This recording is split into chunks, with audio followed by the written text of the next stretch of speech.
If folks are going to do research and create a culture, they better start creating.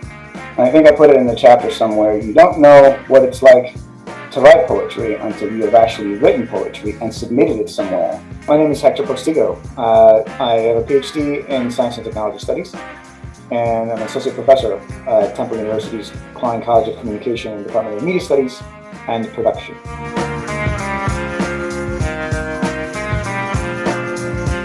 The topic is varied. So the first topic, which is about methodology. So the whole point was to figure out how this creation of a persona, of a product, was done both culturally and technologically, and whether it was authentic or not. What were they selling?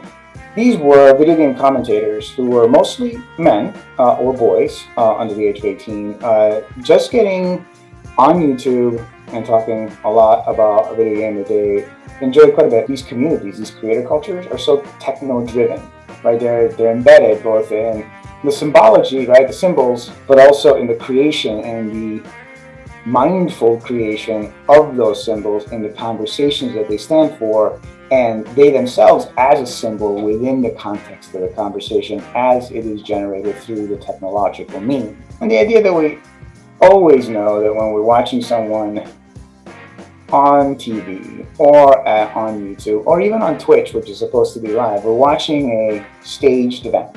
So what could I figure out from their techno practice that would give me clues as to who the real person was and what they really felt, even though there were many layers of performance and technology between myself and them?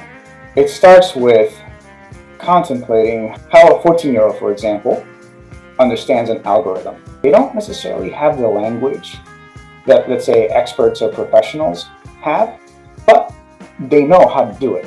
They figure it out. But that is an epistemology of practice. The technoculture, the fact that they're in there doing it, seeing results, they're acting a lot like data scientists. So you're not going to know what that is from their reporting, because they'll tell you as much. What we researchers report on, we need to be much more skeptical. And the only way to do that is to triangulate our data, immerse ourselves in the world that they inhabit as much as possible, go through the processes that they go through, and discern patterns of behavior, right? And see if they correlate with what's being reported by our informants. If folks are going to do research and create a culture, they better start creating.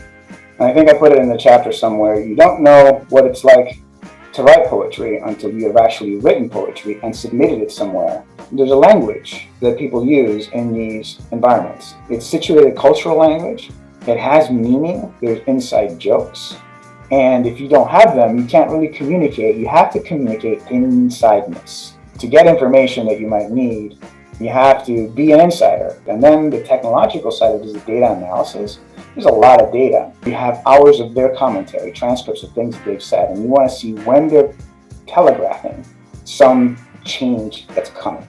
So you know when a change happened. You know all the language that preceded it. So you do the analysis, and prior, you come up with, let's say, the top 10 words that they tend to use when there's a big change happening, and then you watch for them.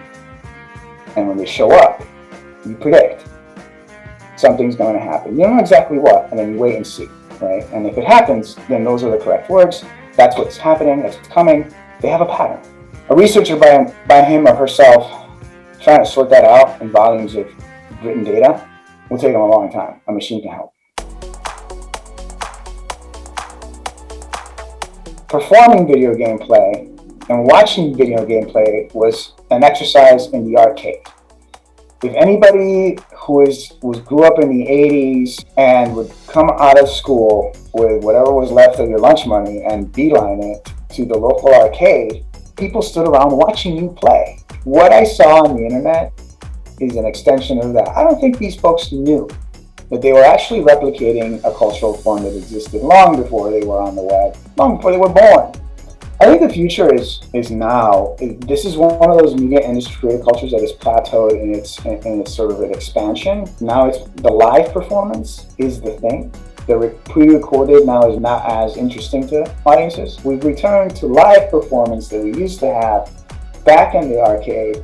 So I think what we're seeing now, the future is the recurrence. But that's what media industries do. Once they plateau, they start to return to previous feel for the audience. I'm working recently with artificial intelligence doing creative work. Machine learning and creative output for machines needs to be situated somewhere in the framework of who owns it, right? And since machine learning requires that these AI learn from already existing work, the products of creative cultures, then those representing creative cultures are really invested in not letting the AI use the creative culture output to learn how to make stuff, how to be creative, and then, put them out of business. So that's where my research is right now. The future of the media industries and creative cultures, what these types of technologies can do for them, and how it might threaten jobs in these industries as well.